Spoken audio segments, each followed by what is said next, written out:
All right, so in this video, I just wanted to go over some quick housekeeping basics. This isn't a comprehensive health and safety manual for construction sites in general. It's just for working in this containment, specifically as a solo stonemason, one that's not interested in getting pinched under a 1,200 pound or 6-ton stone. If I fall over, get injured, you know, I could be in trouble. So I always got to make sure that everything is up to snuff. So one, trip hazards. What kind of trip hazards would we be looking at? Tools laying around on the ground, straps, cords especially, right?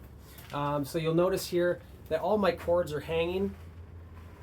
My lights are hanging, right? There's no cords on the ground. There's no trip hazards on the ground. The only things that I gotta watch out for are steel, right? I don't know if you can see this here.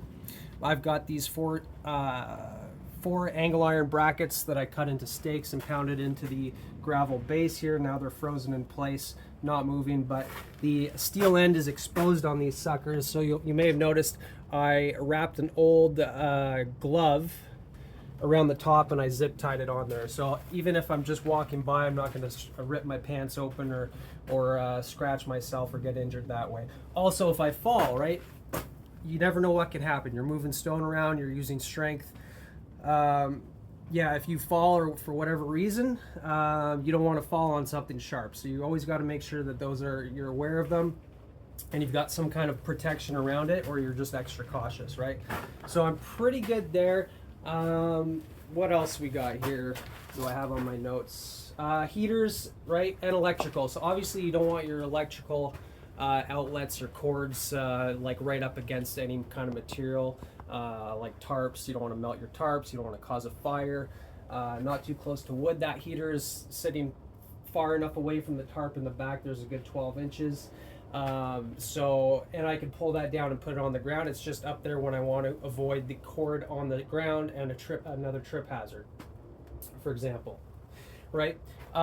So I just wanted to point out that these hand clips here, these are my absolute personal favorite accessory to use for setting up containments, bringing to construction sites. If you look around here, I've got clips virtually everywhere. I literally fasten this entire shelter together with clips. I've probably accumulated a good 100 over the years. And then, you know, if I need to alter the containment in any way or strengthen it, shore it up, I could just pin some strapping onto some lumber there.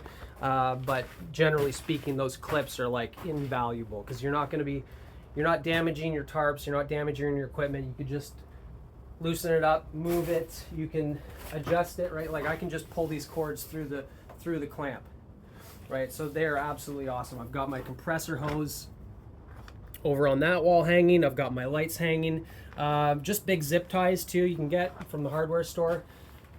If you don't have enough clamps, you can zip tie stuff. It's pretty wasteful and it's plastic going into our oceans and whatnot. But yeah, that's basically it. You know, don't be afraid to use some hanging cords to dry out your gloves, and always make sure you got a dry, warm pair waiting for you. But anyways, I'm gonna get to the next step in this process here, and I'll record another video for you. If you're enjoying this content so far, please make sure to subscribe, hit the notifications, or just leave me a comment.